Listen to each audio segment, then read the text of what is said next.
Now on the wheel here where I was blasting a thin layer of dirty ice off of it, I'm making sure to hit the spokes from different angles to get it all off, and judging by the rock chips that I've noticed on the lower portions of the car so far, I'd guess the owner drives it on gravel roads a fair bit, so I'll also make sure to get down into the barrel of the rim as well, where dust likes to collect.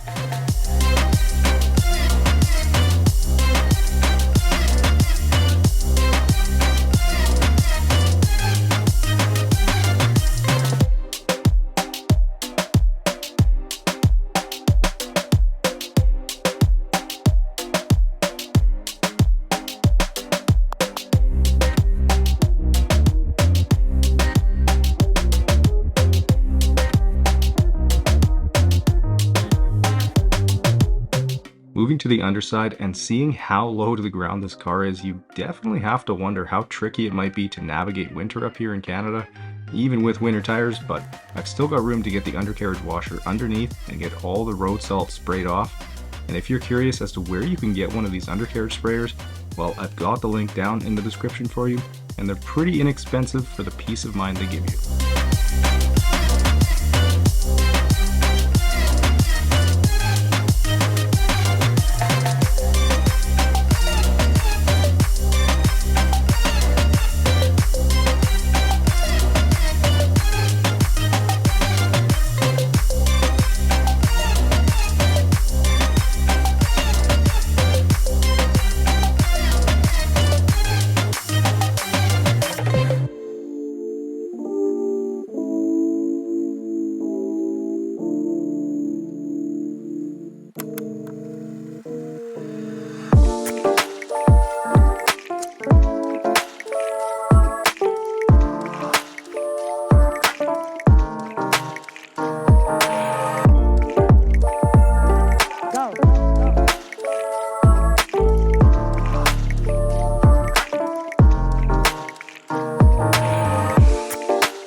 Alright, with the Challenger washed and dried now, I'll turn my attention to the interior, starting with these gross floor mats, and I'll quickly get the loose dirt and debris vacuumed up. But for the rest of the dog hair that's really stuck in there, I'll grab my lily brush, and as you guys can see, it makes quick work of all the trapped hair. So for any of you out there who struggle with pet hair removal, I do have these brushes available on my website at detailgeekautocare.com. And for $13, this is a tool that is worth its weight in gold, as it should last for years and makes the job 10 times easier.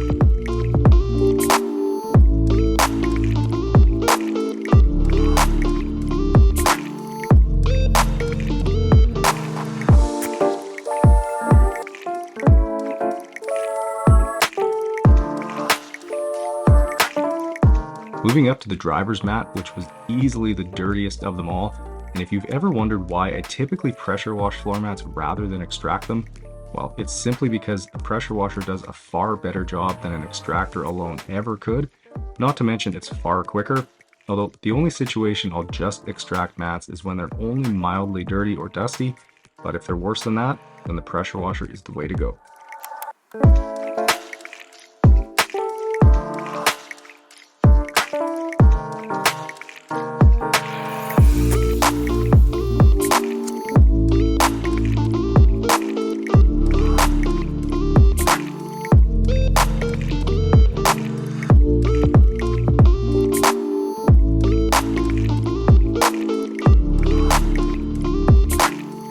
Working my way around with the vacuum, and I'm sure there are some of you out there wondering about the quality of carpet in this Challenger, and I'm happy to say it's relatively decent, and besides the dog hair, all the dirt is actually coming out of it pretty easily, so that definitely makes the detail more enjoyable from my perspective when I don't have to fight against cheap materials.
bucket full of dirty water pulled from the Challenger.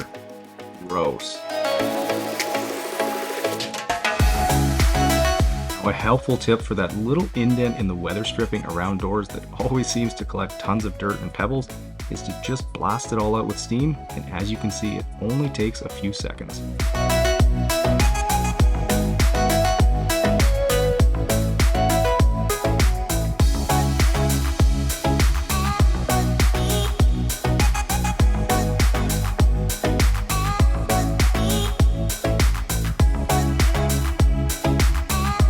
Okay, with all the interior trim dressed and UV protected with 303, I'll move back outside and we'll get a layer of sealant applied to this beautiful blue paint to boost the depth and gloss and really make it shine.